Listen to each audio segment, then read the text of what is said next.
What is spiritual pride? What are the dangers of spiritual pride? How do you get rid of spiritual pride? Spiritual pride is the subtle and hazardous attitude of elevating oneself in spiritual matters, which manifests as a deep sense of superiority over others regarding faith, knowledge, morality, or piety. P-I-E-T-Y. It occurs when a person forgets that all spiritual growth and gifts come solely from God's grace, leading them to credit their own virtue or discipline instead. The dangers of spiritual pride. Spiritual pride acts as a silent toxin to personal faith and community relationships, carrying several severe dangers. Divine opposition. God actively resists the proud, cutting off the flow of grace required for spiritual life. Scripture. God opposes the proud but shows favor to the humble.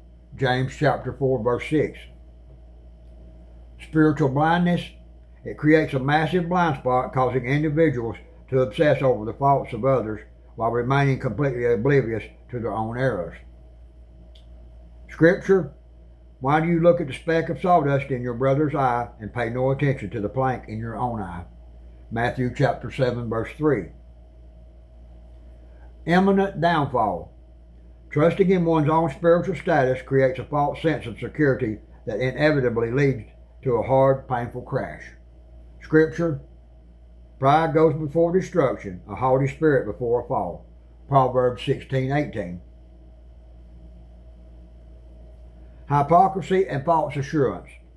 It leads to an outward show of religion that masks a hollow, unrepentant heart, as illustrated by Jesus' parable of the Pharisees and the tax collector. The Scripture. The Pharisee stood by himself and prayed, God, I thank you that I am not like other people. For all those who exalt themselves will be humbled, and those who humble themselves will be exalted.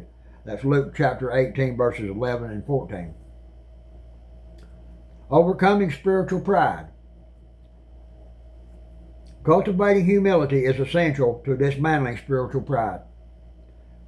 This involves recognizing all spiritual gifts and virtues as undeserved grace. 1 Corinthians chapter 4, verse 7. And focusing on serving others rather than comparing oneself to them. Philippians chapter 2, verse 3. Consistent, honest self-examination rather than judging others is crucial. Galatians chapter 6, verse 4. As is prioritizing love over intellectual pride. 1 Corinthians chapter 8, verses 1 and 2. God bless you, friends. Have a great day.